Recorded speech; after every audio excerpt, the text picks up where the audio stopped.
భావం ఉండదు. కాబట్టి మీరు అక్కడ తపస్సు చెయ్యండి అన్నారు. అదిగో అప్పుడు వచ్చింది నైమిషారణ్యం. అక్కడ ఆ చక్రం యొక్క నేమి శిథిలమై పడిపోయింది.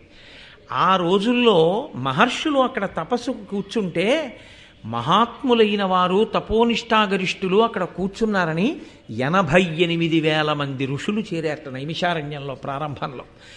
అంతమంది మహర్షుల యొక్క పాదధూళి చేత పవిత్రమైన ప్రదేశం ఆ ప్రదేశం. అక్కడ సాక్షాత్తుగా శ్రీమన్నారాయణుడు ఆవిర్భవించాడు ఒక ప్రత్యేక కారణానికి, రాక్షస సంహారానికి. ఆ ప్రదేశంలోనే అనేక వేల మంది ఋషులు కూర్చుని వాళ్ళు సరస్వతీదేవిని ధ్యానం చేశారు.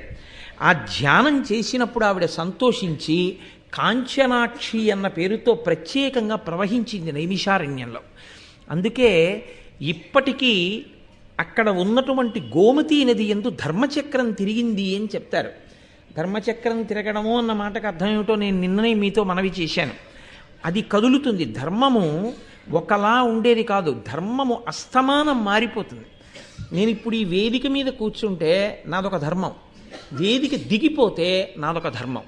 నేను వేదిక మీద కూర్చున్నప్పుడు మీరు నాతో ఒకలా ఉండాలి, నేను వేదిక దిగిన తరువాత మాట్లాడితే ఒకలా మాట్లాడాలి.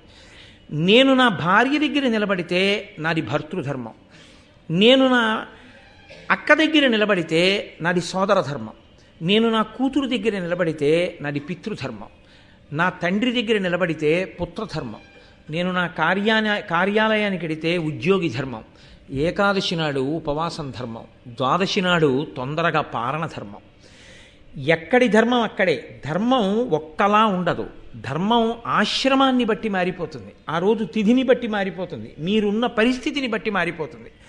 కాబట్టి ఒకలా ఉండకుండా మీరున్న దేశకాలాదులను ఆశ్రమమును బట్టి మారేది ధర్మం. కాబట్టి చక్రం తిరుగుతుంది. ఆ ధర్మాన్ని పట్టుకుని ధర్మానుష్ఠానం చేసిన వాడు చివరికి ఏది పొందుతాడు అంటే, ఏది కదలని చిట్ట చివరి స్థితో, ఏది పరమసత్యమో, దేనికి మార్పు లేదో, ఏది షడూర్ములకు అతీతమో, ఏది షడ్వికారములకు అతీతమో అటువంటి సత్యమైన ఆత్మ ఎరుకలోకి వస్తుంది. ఆత్మ కొత్తగా దర్శనం అవ్వడం ఉండదు, ఆత్మ తెలియబడుతుంది. ఎందుకంటే ఉన్నది ఆత్మయే. ఆ ఆత్మ తెలియబడి అద్వైతానుభూతి యందు ప్రవేశిస్తాడు. కాబట్టి ఆ ధర్మచక్రము అక్కడ ఉన్నటువంటి గోమతీ నదీ జలములలో తిరిగిందిట.